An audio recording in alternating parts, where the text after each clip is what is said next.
Hi මේ Netherlands series එකේ දෙවෙනි vlog එක. ඉතින් මම මෙච්චර දවසක් ඉන්නේ නෙදර්ලන්ඩ්ස් වල ඩෙල්ෆ්ට් කියන පැත්තනේ.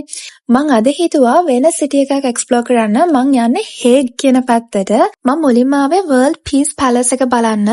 ඒක ඉස්සරහම තමයි වර්ල්ඩ් පීස් ෆ්ලේම් එක තියෙන්නේ.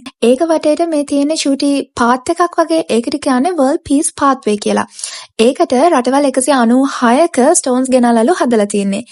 මේක තමයි පීස් පැලස් එක. මේක හදලා තියෙන්නේ ලෝක සාමය ප්‍රොමෝට් කරන්නලු. මොකද මේක ඇතුළේ තියෙනවා ඉන්ටර්නැෂනල් කෝඩ් ඔෆ් ජස්ටිස්. මට තේරුණ විදිහට රටවල් අතර මොන හරි ප්‍රශ්නයක් ඇති වුණාම යුද්ධයකට යන්නේ නැතුව මෙතන මේ කෝට් එකට ආවිල්ලා ආගියු කරලා ප්‍රශ්න විසඳ ගන්න පුළුවන්ලු. ඊට පස්සේ මං ගියා මේ ඉන්ඩිපෙන්ඩන්ස් මොනියුමන්ට් එක බලන්න. බලන්නකෝ නෙදර්ලන්ඩ්ස් වල ඕටම් එකට ලස්සන. නෙදර්ලන්ඩ්ස් නැපොලියන් බොනපාර්ට් කියන අධිරාජ්‍ය අල්ලගත්තානේ. ඒක ඒ පාලනයෙන් මිදුණට පස්සේ ඒක සමරන තමයිලු මේ ඉන්ඩිපෙන්ඩන්ස් මොනියුමන්ට් එක හදලා තියෙන්නේ. ඊට පස්සේ මං ආවා හේග් සිටි එක පැත්තට. ඇත්තටම හේග් විසිට් කරන එක මගේ ප්ලෑන් එකේ තිබ්බේ නැහැ. මං ගියපු කොන්ෆරන්ස් එකේදී මට හම්බෙච්ච ගොඩක් නෙදර්ලන්ඩ්ස් වල ජීවත් වෙන අය මට කිව්වා හේග් විසිට් කරන්න කියලා. මොකද apparently it is considered as a political capital of the Netherlands. හේග් සිටි එක පැත්තට ආවම මේ තියෙන්නේ medieval prison එකක්. මේක දැන් මියුසියම් එකක්ලු. ඒ කියන්නේ ඔයාලට ඇතුළේ විසිට් කරන්න පුළුවන්. හැබැයි මම නම් විසිට් කරේ නෑ. මොකද මට වෙලාව තිබ්බෙත් නැහැ. and I'm not a museum person. මම සිටි එකේ තව ටිකක් ඇවිදලා ආයෙමත් ඩෙල්ෆ්ට් වලට ආවා. ඊට පස්සේ මට හිතුණා ඩෙල්ෆ්ට් වල පොඩ්ඩක් ඇවිදින්න. මොකද මං හෙට ඩෙල්ෆ්ට් වලින් යනවා. ඇත්තටම මේ ටිකක් එළියයි වගේ පෙවුනට මේ රෑ 7 විතර වෙලා ඊට පස්සේ මං කැමරාත් අරගෙන ආයෙ මගේ රූම් එකට ගියා. මේ නෙදර්ලන්ඩ්ස් වල 6 වෙනි දවස මං උදේ කොන්ෆරන්ස් එකේ වැඩ ටික ඉවර කරලා හොටෙල් එකෙන් චෙක් අවුට් වෙන්න කලින් රොටර්ඩෑම් වලට ගිහින් එන්න හිතුවා. මොකද මගේ ප්ලෑන් එකේ තිබ්බා රොටර්ඩෑම් වල එක තැනක් අනිවාර්යයෙන්ම විසිට් කරන්න. මම පළවෙනි පාරේ තමයි මෙහෙම ඩබල් ඩෙකර් ට්‍රේන් එකක ගියේ. මං හිතන්නේ ඕස්ට්‍රේලියාවෙත් මේවා තියෙනවා. හැබැයි මම මෙල්බර්න් වල නම් දැකලා නෑ මෙහෙම ඒවා. ඉතින් මං ආවේ කියුබ් හවුසස් බලන්න. මේ කියුබ් හවුසස් හදලා තින්නේ 45 ඩිග්‍රී ඇන්ගල් එකකින් ටිල්ට් වෙන්නලු. ඇත්තට මේවා සෙල්ලම් ගෙවල් වගේ පේනුනට මේවා ඇතුලේ මිනිස්සු ජීවත් වෙනවා. දෙවන ලෝක යුද්ධයේදී මේ රොටර්ඩෑම් කියන සිටි එක ගොඩක් විනාශ වෙලා තියෙනවා. ඒකෙන් පස්සේ ආයෙ මේ සිටි එක රීබිල්ඩ් කරද්දී ගොඩක් මොඩර්න් ඉනොවේටිව් ආකිටෙක්චර් වලින් තමයි මෙයාලා මේ එක එක බිල්ඩින්ග්ස් හදලා තියෙන්නේ. ඊට පස්සේ මම ගියා මාකට් හෝල් එක බලන්න. මේකත් ගොඩක් ෆේමස්. මේකේ තියෙන ආකිටෙක්චර් එක නිසාලු මේක ෆුඩ් මාකට් එකක්, ඒ වගේම අපාර්ට්මන්ට්ස් හැමදේම තියෙන බිල්ඩින් එකක්. ඊට පස්සේ මට තව ටිකක් වෙලා තිබුණ නිසා මම රොටර්ඩෑම් වල ඇවිදිනකොට මට මේ වයිට් හවුස් කියන බිල්ඩින් එක හම්බුණා. මේක තමයිලු යුරෝප් වල ෆස්ට් හයි රයිස් බිල්ඩින් එක. ඒ වගේම දෙවන ලෝක යුද්ධෙන් රොටර්ඩෑම් කියන සිටි එක ගොඩක් විනාශ වුණාට මෙන්න මේ බිල්ඩින් එක විනාශ වුණේ නැහැලු. ඉතින් මේ රොටර්ඩෑම් කියන්නේ යුරෝප් වල largest sea port එක තියෙන සිටි එකලු. ඉතින් මම තව ටිකක් ඇවිදගෙන යද්දී I found this. මේක දැක්කම මට මාර සතුටක් ආවේ. ඉතින් මම මේ ඉන්න හරියට ඉරාස්මස් බ්‍රිජ් එක පේනවා. ඒකයි මම මේ පැත්තට ආවේ. මේ බ්‍රිජ් එකෙන් තමයිලු රොටර්ඩෑම් සිටි එකේ north part එකයි south part එකයි connect කරන්නේ. ඒ බ්‍රිජ් එක හදපු කාලේ හැටියට ඒ බ්‍රිජ් එක ඉන්ජිනියරින් මාවල් එකක් කියලා තමයිලු කන්සිඩර් කරන්නේ. ඉතින් ඉරාස්මස් බ්‍රිජ් එකත් බලලා මම දැන් ආයේ හොටෙල් එකට යනවා. මොකද මට දැන් ටයිම් එක ඇවිල්ලා තියෙන චෙක් අවුට් වෙන්න. මම කලින් vlog එකේ කිව්වානේ මගේ ඔක්කොම හොටෙල් බුකින්ග්ස් දාලා දුන්නේ යුනිවර්සිටි එකෙන් කියලා. එතකොට එයාලා මගෙන් ඇහුවා මගේ travel plans මොනවද කියලා. ඉතින් එයාලා ඒ travel plans වලට match වෙන්න තමයි hotel bookings දැම්මේ. මම පළවෙනි දවස් ටික conference එකට ළඟ තැනක් එල්ලුවා. ඒ හින්දා එයාලා Delft වලම hotel එකක් book කරා.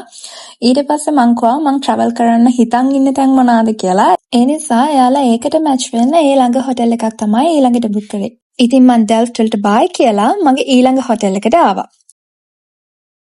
And that's the next hotel I'm staying and this is how the room looks like. මේ hotel එක තියෙන්නේ ඇම්ස්ටර්ඩම් සිටි එක කිට්ටුව. හැබැයි මට පොඩි train ride එකක් තියෙනවා.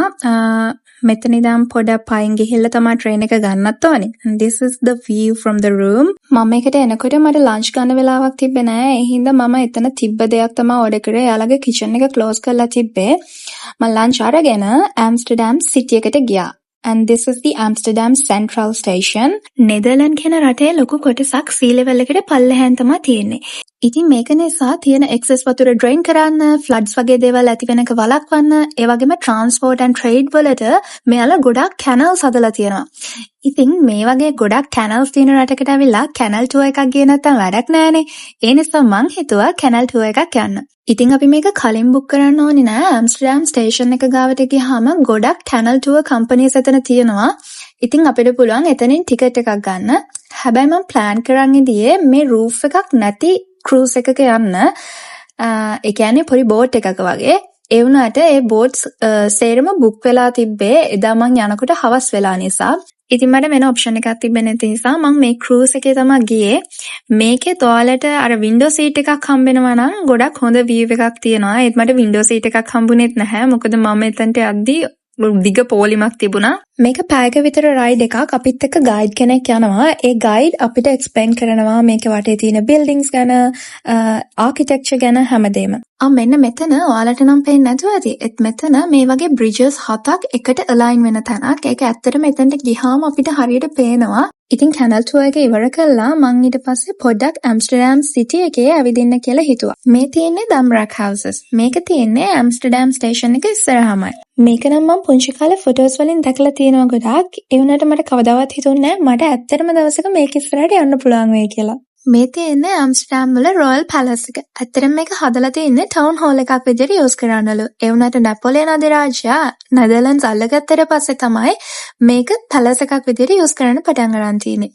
ඉතින් මං ඊට පස්සේ ගියා පොඩ්ඩක් shopping කරන්න. shopping කිව්වට ඉතින් souvenirs ගන්න තමයි ගියේ. ඊට පස්සේ මං ආයෙමත් ආවා හොටෙල් එකට. මං හොටෙල් එකට එද්දිත් පොඩක් රෑ වෙලා තමයි තිබුණේ. ඉතින් මේ නෙදර්ලන්ඩ්ස් වල ඉන්න 7 වෙනි දවස. මේ හොටෙල් එකේ මගේ බුකින් එකට බ්‍රෙක්ෆාස්ට් උත් ඉන්ක්ලූඩ් වුණා. ඉතින් එදා නම් මං හොඳට කාලා තමයි දවස පටන් ගත්තේ. මොකද මට ලොකු දවසක් තිබ්බේද ගොඩාක් තැන් වලට යන්න මං ප්ලෑන් කරන් ඉදියා.